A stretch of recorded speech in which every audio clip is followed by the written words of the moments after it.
hermanos, qué bendición una vez más poder estar juntos en esta mañana de domingo para poder compartir la palabra del Señor. Y en esta mañana vamos a estar estudiando el libro de Ageo. Vamos a ver todo el contexto del libro completo de Ageo, pero vamos a enfatizar en algunas porciones del libro. Son solamente 2 capítulos que tiene el libro de Ageo. Vamos a ver las características de este libro, alguna pequeña introducción de quién era Ageo, y también vamos a hablar acerca de su ministerio profético. Ageo es conocido como un profeta menor. Así que antes de entrar en contexto de lo que es la clase en esta mañana, quisiera que tuviéramos un momento de oración para pedirle al Señor que Él nos dirija, que Él prepare nuestras mentes y nuestros corazones para poder entender y percatar el mensaje que Dios quiere darnos en esta mañana a través del profeta Ageo. Vamos a hablar. Amante Padre que estás en el cielo, gracias Señor por este día, gracias por tu amor y tu misericordia. Oh Dios mío, gracias por tu palabra revelada, Señor. Gracias porque, Dios mío, de alguna forma, Señor, tú has buscado, Señor, la forma de que esta tu palabra, Señor, llegue a nuestras manos. Por eso te damos gracias, por eso te alabamos, por eso te glorificamos, Señor. Oh Dios mío, por eso te decimos, Señor, que tuya es la gloria, la honra, Señor, por los siglos de los siglos. Amén, Señor. Te ruego, Dios mío, que en esta mañana, Señor, tú, Dios mío, oh Espíritu Santo, tomes control de esta clase y seas tú, Señor, el que nos hable, Dios mío. Oh, Señor, prepara nuestras mentes, nuestros corazones para poder deleitarnos en ella, para poder recibir, Señor, tu mensaje en esta mañana, Padre. Bendice a mis hermanos, Señor, allí en sus casas, Señor, en sus hogares, Padre, donde quiera que estén, Señor, que tu gracia y misericordia, Señor, los alcance en esta hora, Padre, y que, Señor, podamos juntos, Señor, poder aprender, Señor, y deleitarnos en tu palabra. En el nombre santo de tu Hijo, adoramos, Señor, y te damos a ti, Señor, toda gloria, toda honra, Padre, porque tú y solo tú la mereces. Amén. Bien, hermanos, pues quisiera hablarle un poquito acerca de Ageo. Ageo es considerado un profeta menor y se caracteriza como un profeta menor porque no es por la calidad de su mensaje, sino es por el tamaño de su escritura, o sea, por el tamaño de lo que él escribió, es por lo cual se agrupa en profetas mayores y profetas menores. Él es considerado como un profeta menor. Este profeta Ageo, su nombre Ageo significa festivo, quizás porque haya nacido en durante alguna festividad de las festividades hebreas. Es uno de los 3 profetas post-exílicos. O sea, Israel tiene profetas preexílicos, exílicos y post-exílicos. O sea, profetas los cuales predijeron la cautividad de Israel, como el caso de Jeremías. También eran profetas exílicos, estos profetas que profetizaron dentro de la cautividad, como el caso de Daniel, fue un profeta exílico. Y 3 profetas post-exilio, o sea, que profetizaron después de que se termina el cautiverio ahí del pueblo de Israel, este cautiverio que duró por 70 años a la nación judía, allí por el imperio babilonio, comandado por Nabucodonosor y después por Belsasar su hijo, por Darío y finalmente por Ciro, que fue Ciro el rey de Persia. Darío fue medo-persa, Ciro fue persa. Entonces, también la profecía de Ageo, los otros 2 profetas post-exílicos son Zacarías y Malaquías, que los vamos a estar estudiando más adelante, después del profeta Ageo. La profecía de Ageo está situada durante el reinado de Darío I. O sea, quiero que noten que esta profecía y este Darío es Darío primero o Darío Histaspes de Persia. Fue del 522 al 486 a.C. Este no es el Darío del libro de Daniel, aquel Darío que arroja a Daniel en el foso de los leones. Este no es el Darío que se refiere o donde está enmarcada la profecía del libro de Ageo. El pueblo en el año 539 a.C., Ciro II de Persia toma lo que es Babilonia y se apodera del imperio babilonio, y Dios lo usa para que en el año 538 después de Cristo él dé un edicto y mande a un grupo comandado por Zorobabel y por Esdras para que comiencen lo que es la reconstrucción de los muros y lo que es la reconstrucción del templo. Pero ¿qué pasa? Darío muere en el campo de batalla y alrededor del año 530, y es sucedido por su hijo Cambises. Este hijo de Darío fue un tirano, de Ciro, fue un tirano, y en su paso a conquistar a Egipto, en su paso por Palestina, él hace mucho daño a los judíos. De hecho, le aumenta los impuestos. Esto causa un descontento en aquellos judíos que estaban trabajando en la reconstrucción del templo. Y más adelante Cambises muere, muere también en el 522, y es sucedido por Darío I.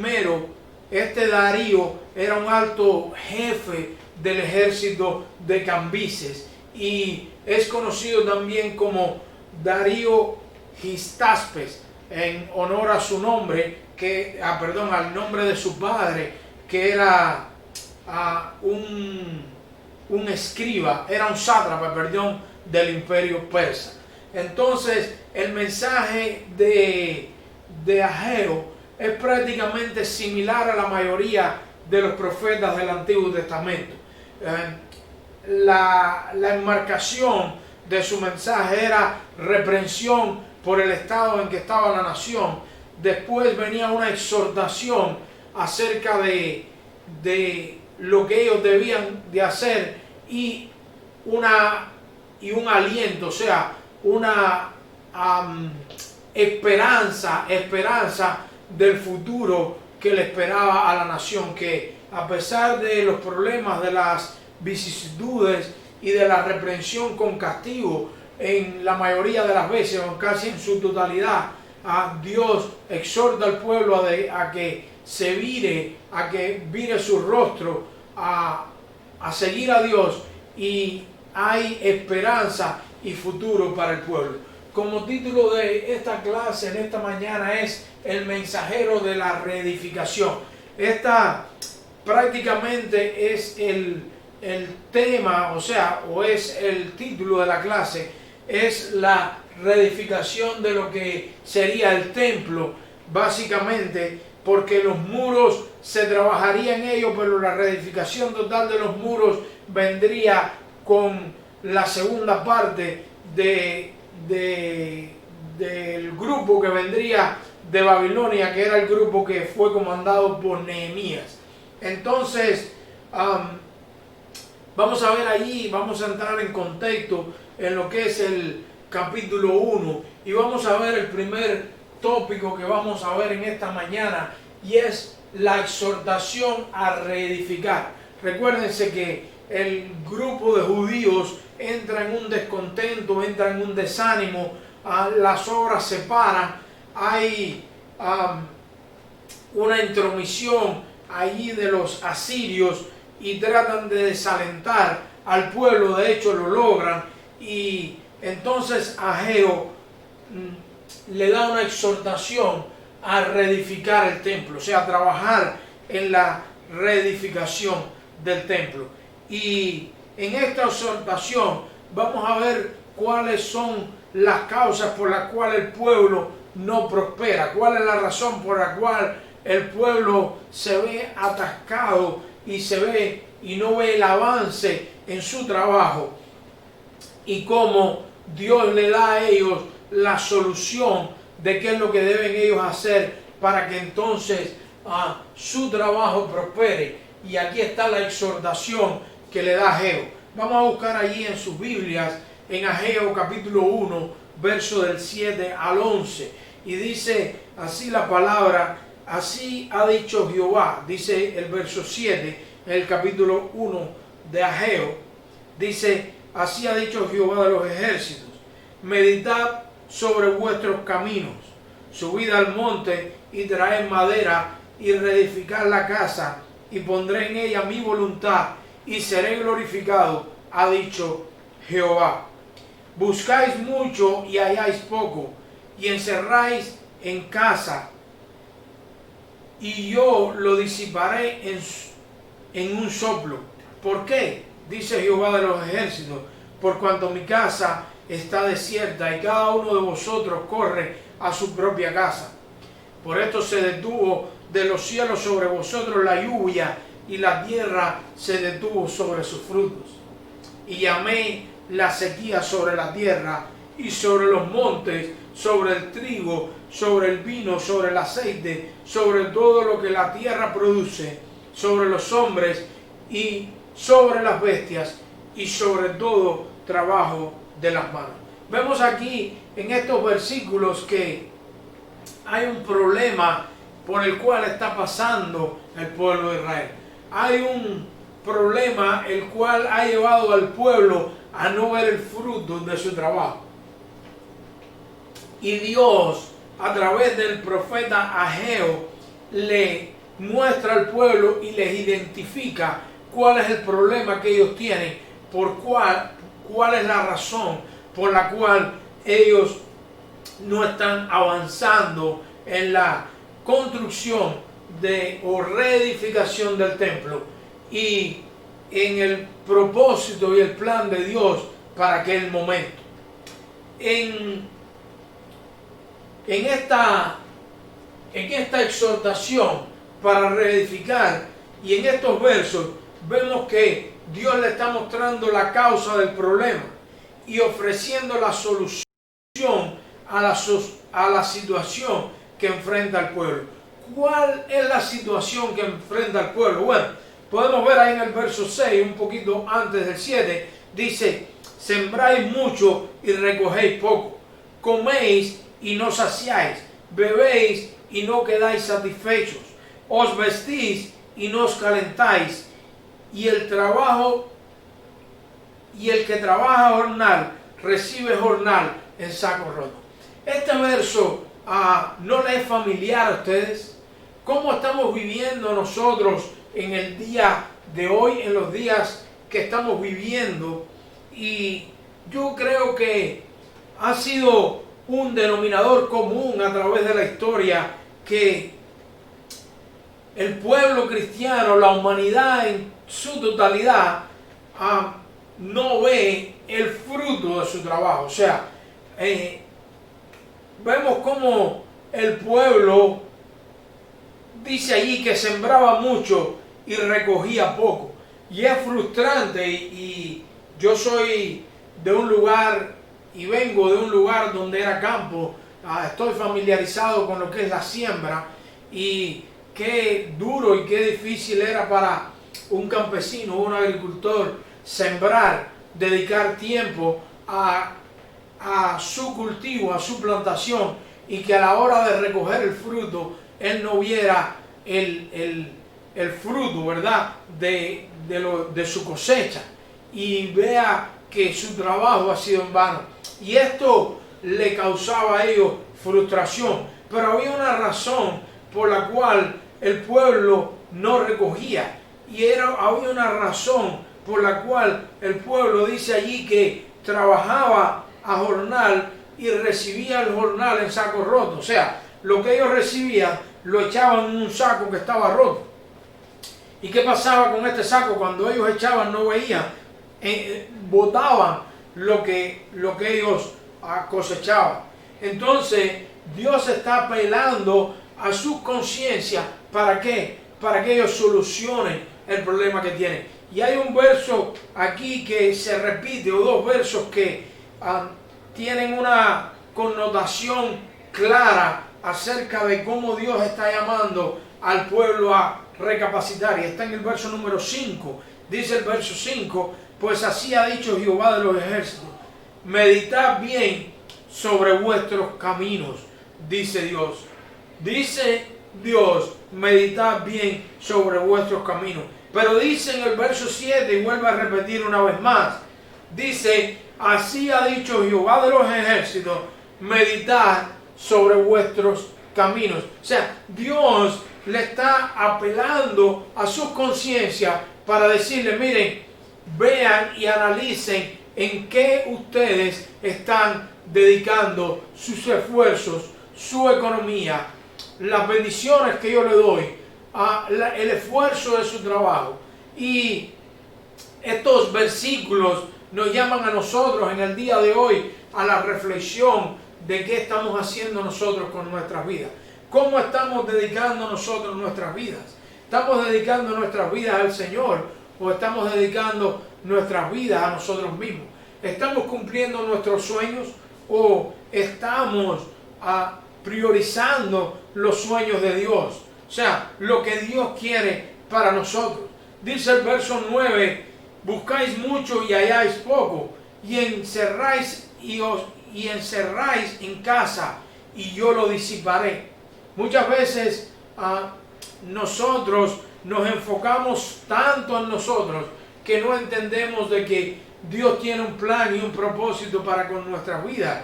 Y Dios quiere que ese plan y ese propósito que Él tiene con nuestras vidas se cumpla y se lleve a cabo. Y es por el bien de nosotros, no por el bien de Dios, porque definitivamente el plan y el propósito de Dios se va a llevar a cabo con o sin nosotros. El verso número 8 dice, subid y traed madera y reedificar la casa y pondré en ella mi voluntad y seré glorificado, ha dicho Jehová. O sea, Dios le está diciendo al pueblo y nos está diciendo a nosotros como iglesia, miren, ocupémonos de las cosas de Dios. En aquel momento le estaba diciendo al pueblo, miren, suban al monte, aléjense un poco de sus sueños, de sus propósitos, de lo que ustedes quieren para ustedes y vayan y traigan madera y reedifiquen la casa y pondré en ella mi voluntad. O sea, y yo voy a hacer mi voluntad en ella. Dice más adelante, y seré glorificado.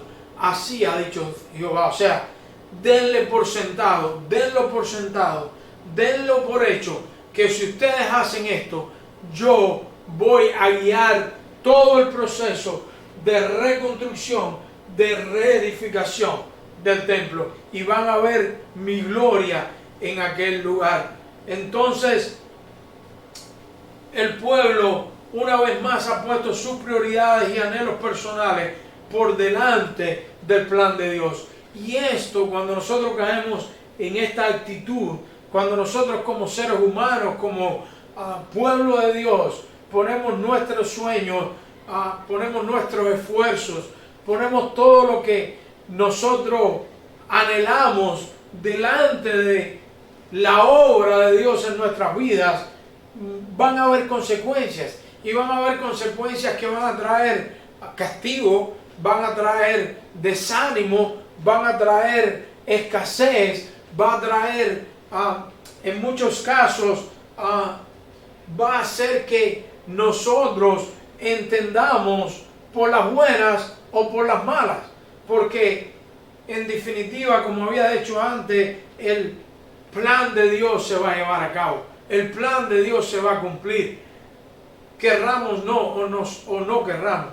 Miren aquí el verso número 11, las consecuencias de lo que trae desviar la mirada de Dios, de lo que trae no estar enfocados y no poner nuestras prioridades en lo que es el Señor. Dice, y llamé la sequía sobre esta tierra y sobre los montes, sobre el trigo, sobre el vino, sobre el aceite, sobre todo lo que la tierra produce, sobre los hombres y sobre las bestias y sobre todo trabajo de mano. O sea, las consecuencias en este verso 11 son catastróficas.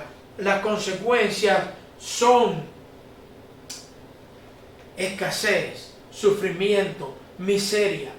Y esto es lo que le lleva al hombre, ¿verdad?, sacar su mirada de Dios.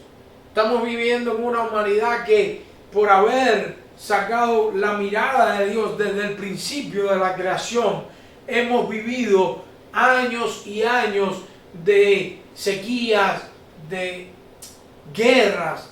De hecho, se cree, estudios han dado a conocer que en los más de 2000 años que tiene la raza humana, han habido solamente 21 años de paz en el mundo. O sea, en toda la historia de la humanidad, solamente 21 años, cuando nosotros logramos juntar, meses allá, o meses aquí, o un año, en total han sido 21 años de paz. O sea, que hemos vivido una historia humana de caos, de miseria, de hambruna, de dolor. ¿Por qué? Simplemente porque nuestro orgullo no nos deja mirar a Dios. Nuestra vanidad, nuestro egocentrismo, nuestra autosuficiencia nos separa totalmente de Dios. Nos lleva a un barranco, nos lleva a un callejón sin salida. Y esto era lo que estaba pasando en el pueblo en aquel momento. Y surge una pregunta, y quisiera que meditaran por unos segundos en esta pregunta. ¿Acaso no actuamos nosotros al igual que el pueblo judío? ¿Acaso nosotros no dejamos, ¿verdad?, las prioridades de Dios y nos enfocamos en nuestras prioridades? ¿No somos nosotros iguales o peores que el pueblo judío?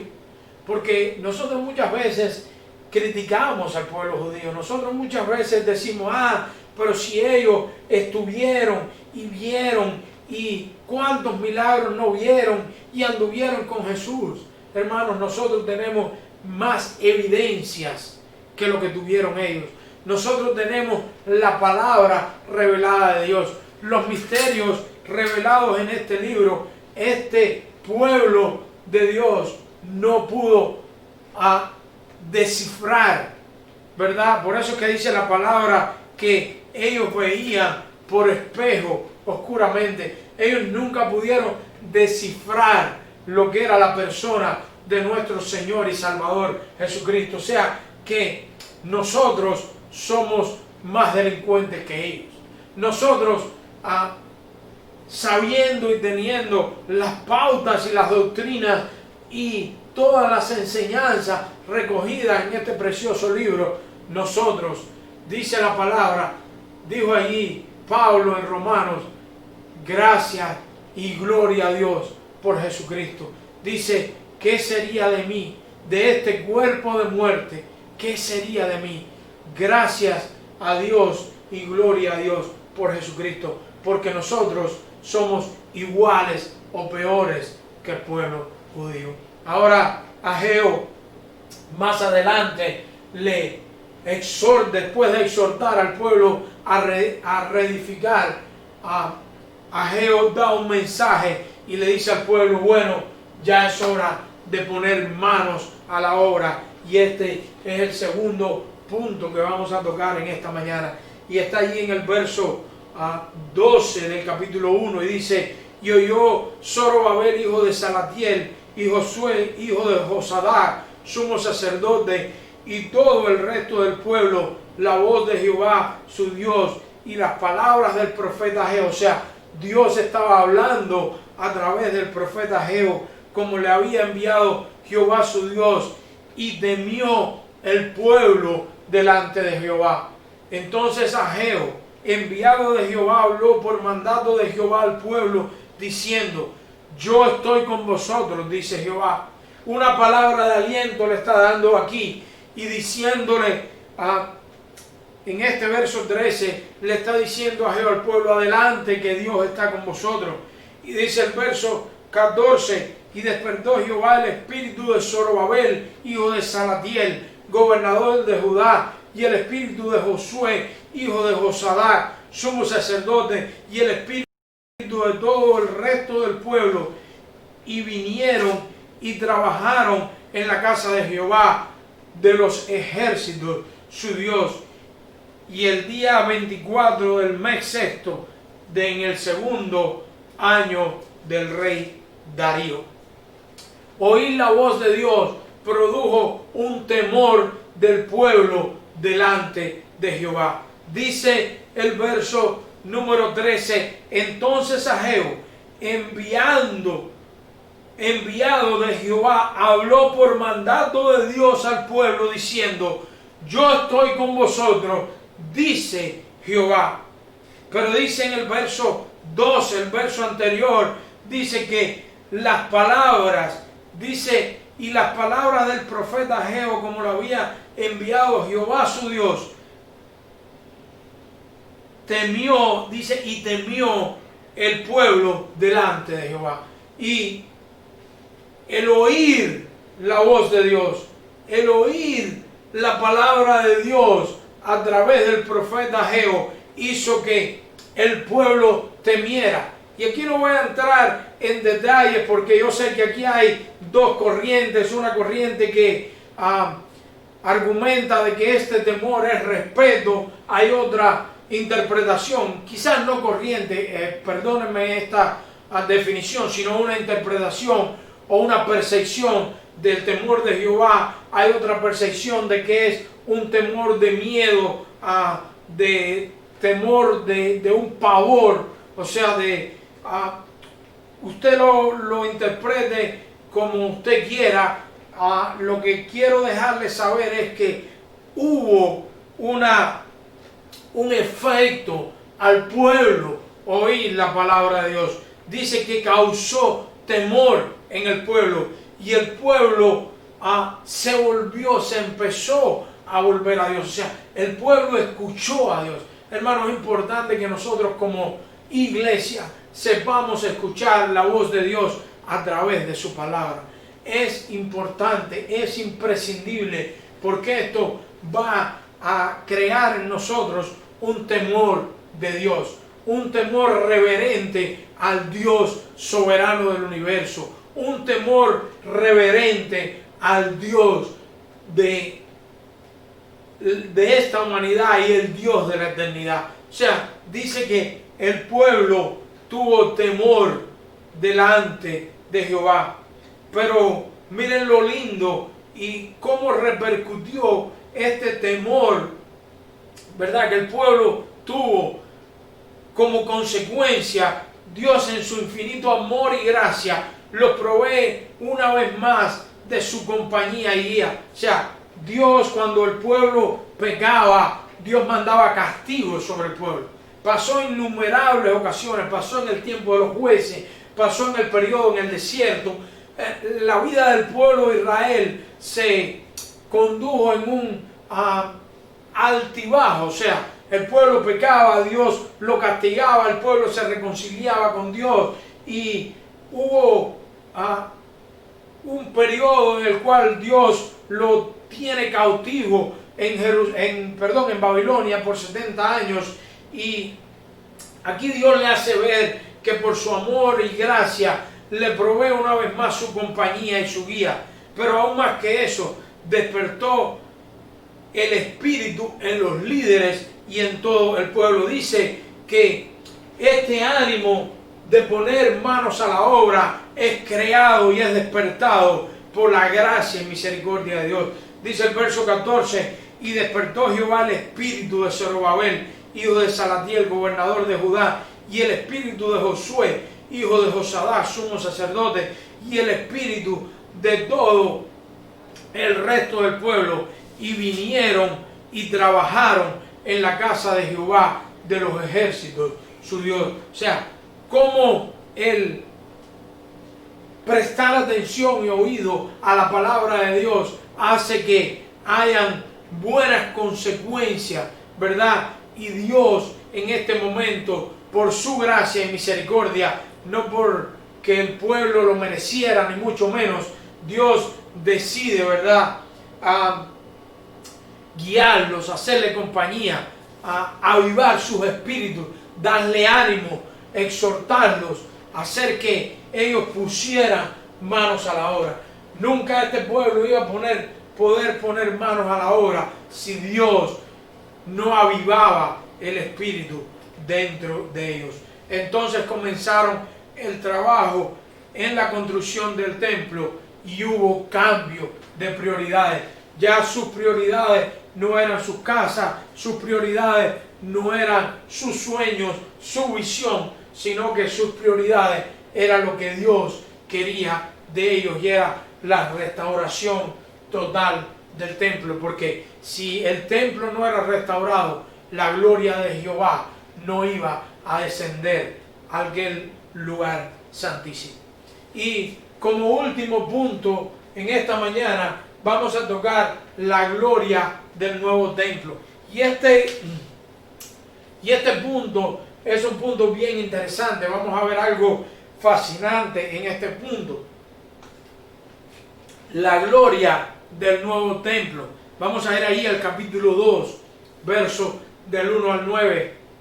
Y dice allí: en el mes séptimo, a los 21 días del mes, vino palabra de Jehová por medio del profeta Ageo, diciendo: habla ahora a Zorobabel, hijo de Salatiel, gobernador de Judá, y a Josué, hijo de Josadá, sumo sacerdote, y al resto del pueblo, diciendo: ¿quién ha quedado entre vosotros que haya visto esta casa en su gloria primera y como la veis ahora? ¿No es ella como nada delante de vuestros ojos? Pues ahora, Zorobabel, esfuérzate, dice Jehová. Esfuérzate también, Josué, hijo de Josadá, sumo sacerdote, y cobra ánimo, pueblo de todo de la tierra, dice Jehová, y trabajar, porque yo estoy con vosotros, dice Jehová de los ejércitos. Según el pacto que hice con vosotros cuando saliste de Egipto, así mi espíritu estará en medio de vosotros. No temáis, porque así dice Jehová de los ejércitos: de aquí a poco yo haré temblar los cielos y la tierra, el mar y la tierra seca, y haré temblar todas las naciones, y vendrá el deseado, dice allí la palabra, de todas las naciones, y llenaré de gloria esta casa, ha dicho Jehová de los ejércitos.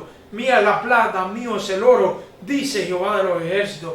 La gloria postrera de esta casa será mayor que la primera, ha dicho Jehová de los ejércitos, y daré paz en este lugar, dice Jehová de los ejércitos. ¡Qué bendición! ¿Qué pasaje es esto para nosotros tomarlo como lo tomó allí el pueblo de Israel, hacerlo nuestro y entender el maravilloso mensaje que hay en estos 9 versículos? El pueblo basa su visión, y vamos a ver que aquí hay un detalle interesante, porque el pueblo ve el templo reconstruido, y ¿qué es lo que hace? Mira a lo que había detrás. Vamos a ver si me explico. Dice: habla ahora Zorobabel, dice el verso 2, hijo de Salatiel, gobernador de Judá, y a Josué.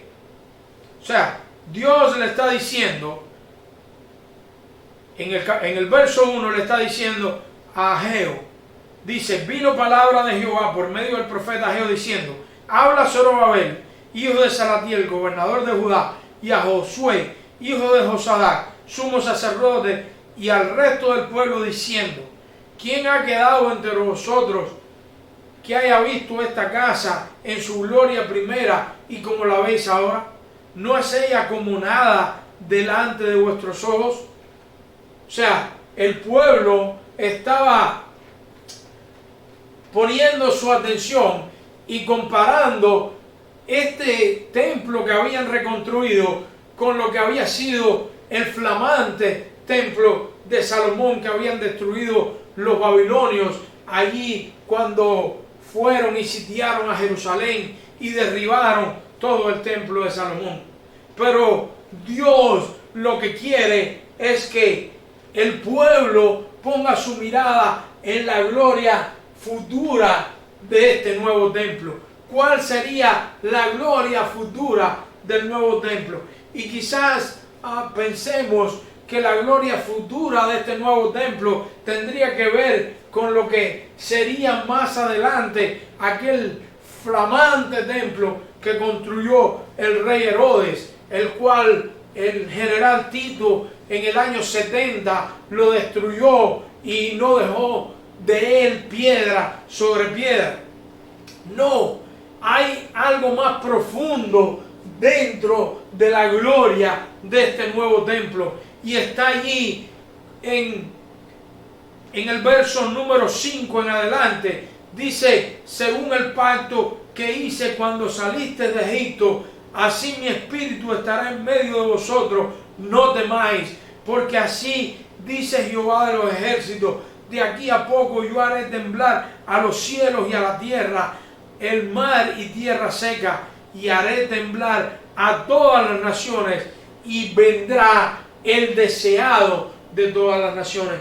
¿De quién está haciendo alusión aquí? ¿Cuál es la gloria del nuevo templo? La gloria del nuevo templo no es nada más y nada menos que nuestro Señor Jesucristo. Por eso es que Él le dice a Dios a través de Ageo, a Zorobabel y a Josué: esfuércense, echen para adelante, porque viene la gloria que voy a darle a la humanidad a través de la representación de este templo.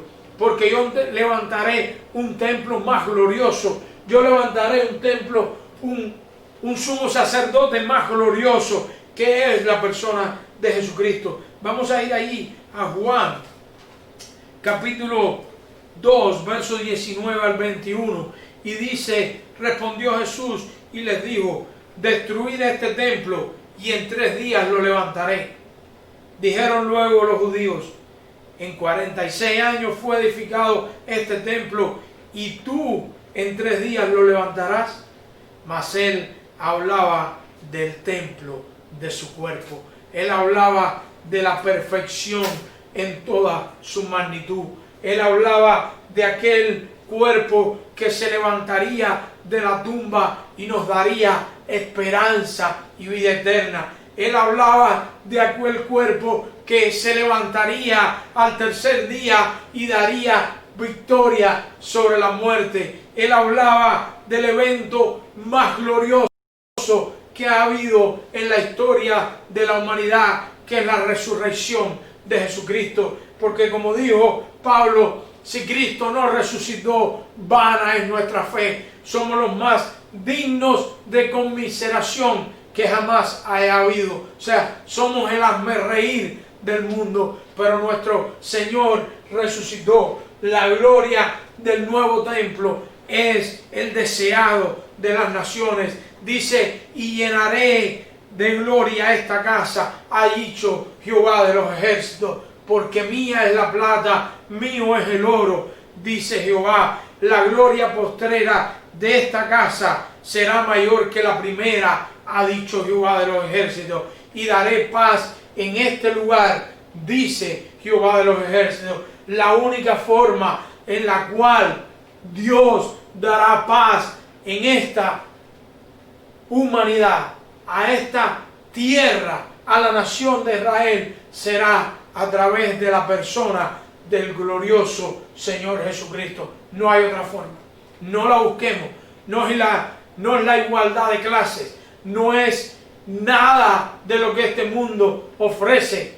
No es nada que podamos nosotros ni entender ni razonar. Solamente es la gloria de nuestro Señor Jesucristo. La gloria postrera será mayor que la primera, porque la gloria postrera es la gloria del cuerpo glorificado que regresará en el capítulo 19 de Apocalipsis. Regresará con su iglesia a morar en esta tierra y a establecer su reino eterno. Así que estos pasajes denotan y enmarcan una esperanza grandiosa. ¿A qué temeremos, hermanos? ¿A qué temeremos si nuestra confianza está puesta en el deseado de las naciones?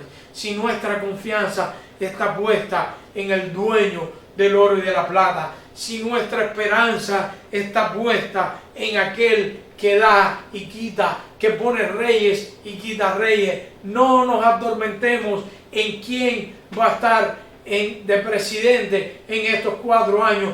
Va a estar el que Dios decida que esté. Y si está el que nosotros no queremos que esté, es porque Dios en su soberanía ha permitido que esté con un propósito. ¿Cuál es? Yo no lo sé, pero nosotros estemos tranquilos y reconozcamos que Dios aún sigue sentado en su santo templo y que no ha habido presidente, ni gobernador, ni dictador que haya pasado por la faz de la tierra que no haya tenido que enfrentarse a la muerte y enfrentarse al Rey de Reyes y Señor de Señores.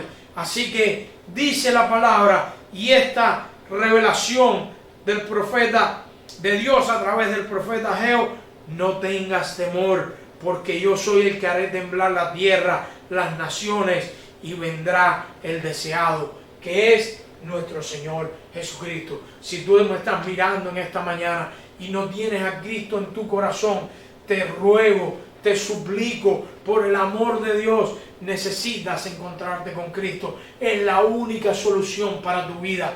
No es el dinero, no son tus posesiones, no es lo que anhelas, lo que añoras, no es tu carrera universitaria, no son tus estudios, es el deseado de las naciones, es Jesucristo resucitado, es aquel que vino a morir en la cruz del Calvario por tus pecados. Esa es tu única solución. Y como aplicaciones de esta clase, las promesas del Señor mías son, o sea, lo que Dios ha prometido, lo que Dios ha prometido. Hermanos, y quiero que entiendan, es lo que Dios ha prometido en su palabra. No es lo que dicen las personas que Dios ha prometido. Muchas veces se dice que Dios ha prometido lo que Dios no ha prometido porque no aparece en su palabra. Y estamos viendo tantos mensajes, tantas profecías, tantas cosas. ¿Cuántos fallaron en las profecías de este año? ¿Cuántos fallaron en todas las profecías del mes de septiembre, del mes de octubre, de noviembre, de diciembre? ¿Cuántas profecías que fallaron? ¿Cuántas profecías se están dando del año 2021? Nosotros no sabemos. Nosotros no sabemos si el Señor viene en un año, en 10, en 20 o en 100 años. Nosotros no lo sabemos.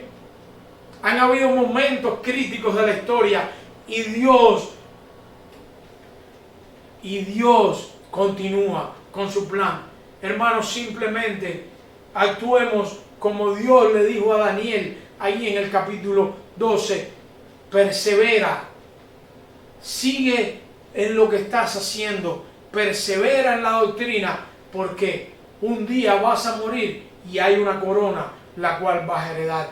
Que esa sea nuestra convicción, no el temor ni nuestra preocupación por quién va a gobernar. Hagamos nuestro trabajo cívico, pero dejémosle las consecuencias a Dios. Dios está en control de todo. Las promesas de nuestro Señor son nuestras. Están allí en la Biblia porque son nuestras, porque Dios nos ha dado una mejor promesa y es la persona de Cristo. Segunda aplicación, el templo es importante. La importancia del templo en la vida nacional judía es casi exagerada. Ellos exageraban el templo, pero sin embargo puede señalarnos algo de solicitud que debemos prestar en el lugar donde se reúne nuestra iglesia. Debemos tener cuidado del local donde nuestra iglesia se reúne. ¿Por qué? No porque sea la iglesia somos nosotros que nos vamos a reunir allí, pero pongamos, hermanos, en perspectiva cuántos cristianos, cuántos grupos de cristianos de iglesia no tienen un lugar donde reunirse. en lugares rentados, que hasta este momento no se han podido reunir porque son lugares rentados y los dueños no han abierto el local. Entonces, hermanos, tenemos que tener en cuenta de que así como fue importante para el pueblo judío el templo, también nuestro templo es importante para nosotros como iglesia. Y como último, las exhortaciones de nuestros ministros a dar primera prioridad a las cosas de Dios siguen el ejemplo de los profetas. Necesitamos, al igual que el pueblo judío, líderes que nos llamen a renovar nuestra dedicación a Dios a la luz de la palabra. No es a la luz de lo que ellos creen, de lo que ellos piensan, de lo que Dios les ha revelado a ellos en sueños, ni en... No, olvidémonos de tantos sueños y apeguémonos más a lo que Dios les reveló a través del Espíritu Santo a estos hombres en su palabra. Hermanos, no necesitamos más revelación, y esto yo parezco un disco rayado repitiéndolo. No necesitamos más revelación. La revelación de Dios está en su palabra.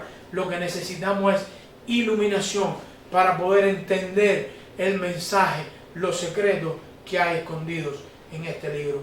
Que Dios te bendiga en esta mañana, es mi deseo, y vamos a terminar con un momento de oración. Amantísimo Padre que estás en el cielo, gracias por este día. Gracias por tu amor y tu misericordia. Gracias por tu palabra, Señor, que nos ha sido, Señor, revelada en esta mañana. Que nos ha sido, Señor, enseñada en esta mañana. Oh Espíritu Santo, a ti sea la gloria, la honra y el poder por los siglos de los siglos. Amén. Oh Padre, te ruego que si hay alguien en esta mañana, Señor, hay alguien que no te conoce, Padre.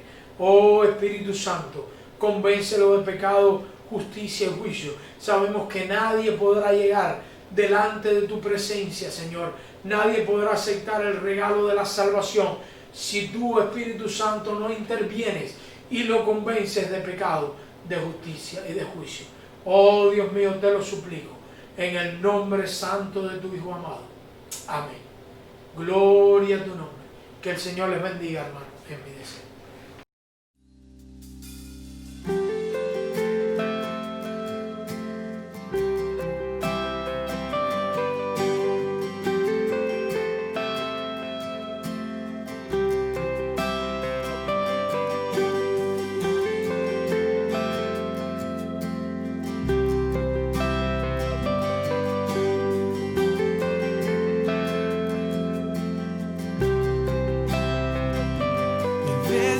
Te fallé, mas tú fuiste fiel. Tu gracia me levanto, me basta tu amor, Dios eterno, tu luz por siempre.